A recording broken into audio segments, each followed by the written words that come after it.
Hi, I'm Bill, and I'm the art lead at House Pixel Games. Hi, my name is Ashton Malty, and I'm a technical artist.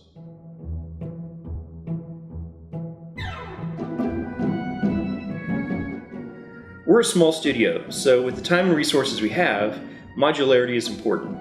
How can we reuse assets but create a completely different environment?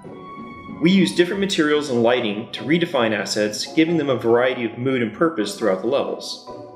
For instance, the rocks that make Gnomehenge are resized and inverted to make the cliffs of A Long Way Down. The bridges in A Long Way Down were also used to make the winding paths in the jungle level. Alright, so what I do here as a technical artist, I actually hold many hats here because we're a small indie team.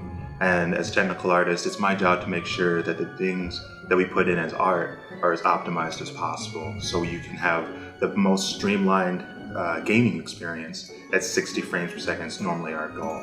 And so some of the ways I do that is by reducing meshes, triangle counts, looking at how optimized our textures are, if we're using a lot of textures. And I know that sounds it sounds really technical, right? Well, it's because I'm a technical artist.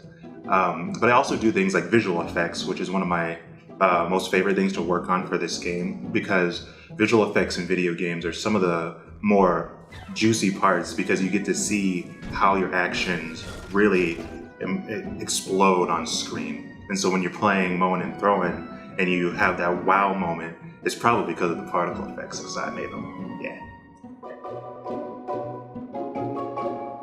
One of my favorite levels is Jungle level because in the background there's a lot of stuff that you don't really notice while playing the game, but I put a lot of thought and care into this placing of vegetation and the wooded trees in the vines area. And the totem itself was really fun to build because it has this character itself, and it's one of the only levels that we have so far that has this own little personality to it. That's one of my favorite parts of Jungle Rumble. My favorite level is the second level, Turf Warfare.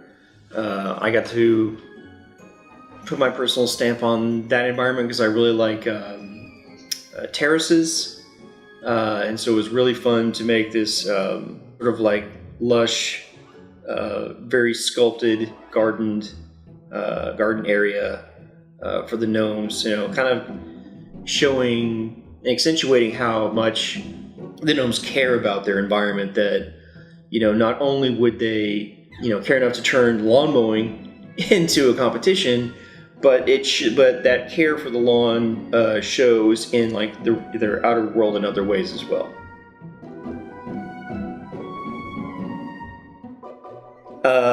With Turf Warfare, it was about taking this idea that there's this very extravagant lawn and creating an environment that also sort of mirrored a sense of extravagance.